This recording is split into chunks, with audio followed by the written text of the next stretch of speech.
Olá, olá, olá, senhores, senhoras e senhoritas. Sejam muito bem-vindos, sejam muito bem-vindas à parte 6 da nossa playlist relativa à Instrução Normativa SRF número 680 de 2006, esquematizada para concursos.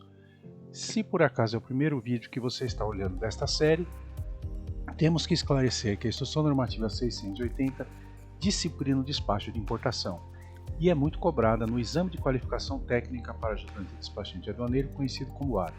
Também cai na disciplina Legislação Aduaneira para o concurso de Analista Tributário da Receita Federal e também em Legislação Aduaneira para o cargo de Auditor Fiscal da Receita Federal. Além disso, eu costumo brincar com os meus alunos, que quem quer ter vida tranquila e que flua no comércio exterior tem que entender o despacho de importação. E para entender o despacho de importação, nada melhor do que estudar a Instrução Normativa 680. Vamos então ao que interessa. Vamos falar do artigo 18 até o artigo 20 sobre documentos instrutivos da DI. Os documentos instrutivos da DI, amigos e amigas, quais são? Via original do conhecimento de carga ou documento equivalente, via original da fatura comercial assinada pelo exportador e o romaneio de carga ou packing list quando aplicável. Isso porque algumas cargas não necessitam de romaneio de carga. Por exemplo, granéis não faz sentido romaneio de carga. Você não tem como empacotar o granel aí em vários volumes. Que mais? Outros documentos exigidos em decorrência de acordos internacionais ou legislação específica. Exemplo clássico, aqui no Mercosul, é o certificado de origem. Se você está importando algo da Argentina com alíquota zero, você precisa confirmar que realmente a origem é argentina. E para confirmar o documento para esse tipo de situação é o certificado de origem. Temos que mencionar ainda que os originais deverão ser mantidos pelo importador pelo prazo decadencial. Por quê? Hoje, os documentos instrutivos eles são apresentados de forma eletrônica, em formato PDF. Obviamente o PDF é digitalizado. Caso a autoridade fiscal necessite do documento original para confirmar, você tem que manter durante 5 anos.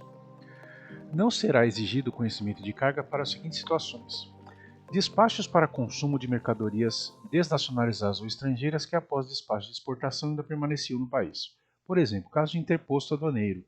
Você faz uma exportação e deixa a mercadoria armazenada no interposto aduaneiro para que no futuro o comprador retire a mercadoria. Se de repente o comprador desistir do negócio, você pode reimportar essa mercadoria. Aí nesse caso você não vai precisar do conhecimento de carga. Despacho para consumo de mercadoria desnacionalizada ou estrangeira que estavam no país submetidos a regime aduaneiro especial. Caso clássico, a admissão temporária. Durante a admissão temporária, quando a mercadoria chegou pela primeira vez, tinha um conhecimento de carga. Agora que ela vai ser nacionalizada, vai ser transformada em uma mercadoria nacional, não precisa do conhecimento de carga que ele já foi apresentado na primeira vez. Na hipótese da mercadoria ingressar no país por seus próprios meios ou em condição ou finalidade para a qual a legislação não obriga a sua emissão. Por exemplo, importação de gás natural, não tem como você, não faz sentido algum conhecimento de carga para a tubulação do gás natural. E despachos de mercadoria cobertada por conhecimento eletrônico informada à autoridade aduaneira na forma prevista na legislação. Então você não vai precisar do conhecimento de carga convencional. Legal? Não será exigida a fatura comercial em alguns casos. Quais seriam? Importação que não corresponda a uma venda internacional de mercadoria, tal como retorno de exportação temporária ou no caso de admissão temporária de bens. No caso de admissão temporária, a gente costuma utilizar, o importador na realidade costuma utilizar a fatura pro forma, que não é uma fatura comercial. O despacho de importação que corresponde a uma parcela da mercadoria adquirida em uma transação cuja fatura já foi apresentada em despacho anterior, ou seja, em carga fracionada. Carga fracionada é aquela que você não consegue trazer de uma vez só, precisa trazer em lotes. No primeiro lote vem a fatura comercial, você não precisa apresentar o restante.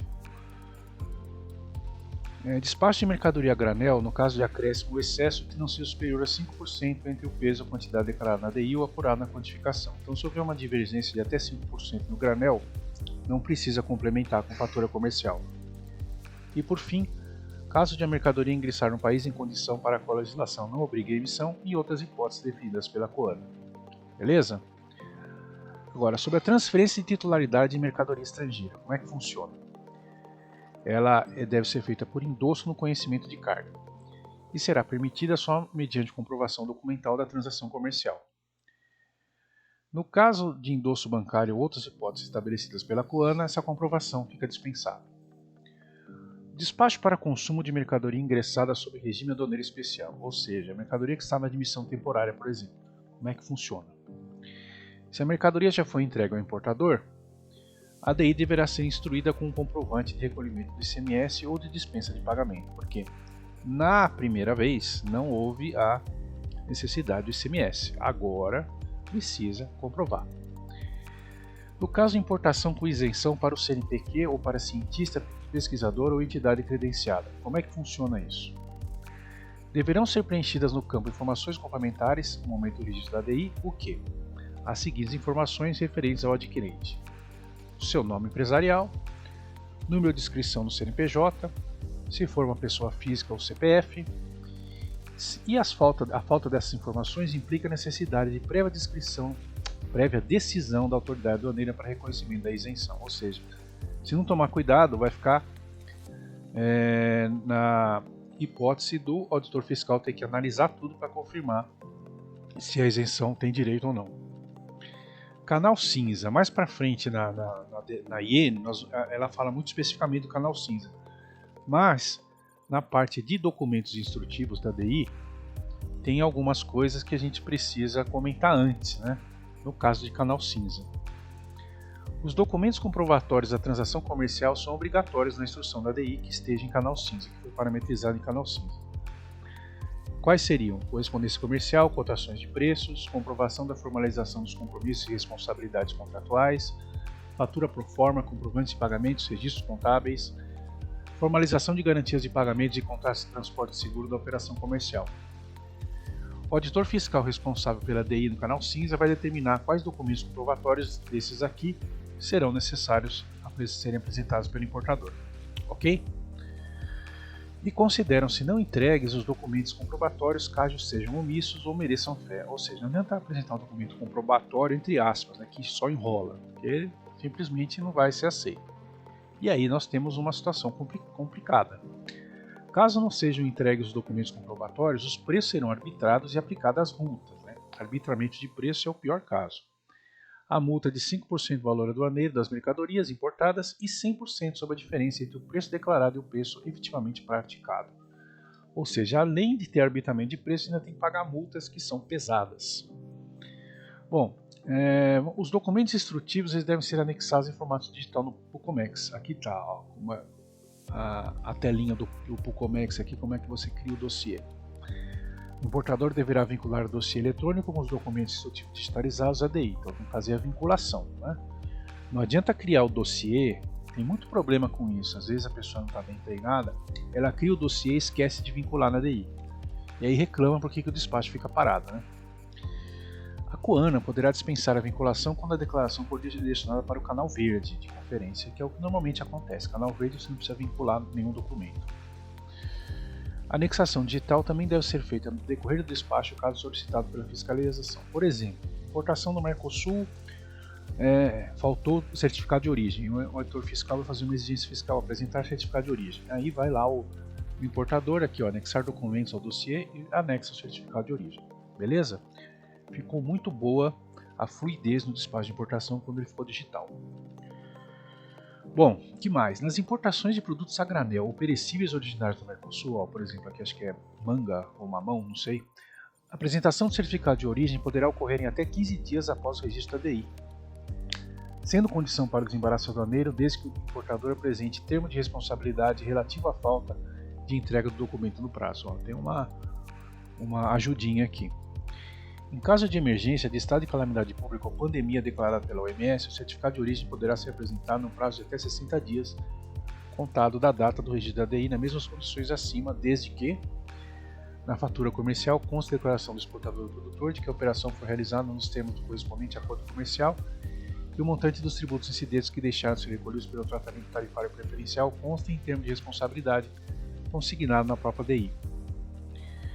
Não será exigida a prestação de garantia para o desembaraço aduaneiro das mercadorias e para fins de validade deverá ser observado o prazo máximo entre a emissão da fatura e a emissão do certificado de origem. Beleza? Veja aqui pontos importantes. Conhecimento de carga, amigos e amigas. Não será aceita a carta de correção de conhecimento de carga que produz efeitos fiscais apresentada após o registro da DI ou depois de 30 dias da entrada do veículo transportador na mercadoria. O cumprimento do prazo estabelecido de 30 dias não impede o exame de mérito referida à carta de correção para fins de sua aceitação. Caiu na prova, aquela sessão que vocês gostam. Será que caiu? Tudo isso já caiu na prova? Vamos ver? Questão do último concurso de auditor fiscal de 2014. De acordo com a legislação aduaneira, é correto afirmar. Letra A. Segundo o regulamento aduaneiro, são 2 documentos que devem obrigatoriamente instruir a declaração de importação: o via original do conhecimento de carga ou documento de efeito equivalente e a via original da fatura comercial assinada pelo exportador. Não poderão ser exigidos outros documentos instrutivos em razão de que tal exigência ofenderia o princípio da legalidade estrita. E aí, dá para julgar se está certo ou errado? Tá vendo? Questão número 42 da prova ADA 2017. Sobre os documentos de instrução da declaração de importação, assinale a opção correta. Veja aqui, ó. Se você for olhar, as 5 assertivas têm a ver com o nosso vídeo de hoje. Primeira, não será exigida a apresentação de fatura comercial no despacho aduaneiro de mercadoria desnacionalizada ou estrangeira, que após ter sido submetida a despacho aduaneiro de exportação, permaneça no país em caráter definitivo ou temporário. Os documentos instrutivos dos despachos serão disponibilizados em Receita Federal em meio digital por meio da funcionalidade de anexação de documentos digitalizados, disponíveis no Pucomex e autenticados via certificado digital. Nas importações de produto a granel ou perecíveis originários dos demais países integrantes do Mercado Comum do Sul-Mercosul, a apresentação do certificado de origem poderá ocorrer até 15 dias após o desembaraço, desde que o importador apresente termos de responsabilidade em que se constituam as obrigações fiscais decorrentes da falta de entrega do documento no prazo estabelecido.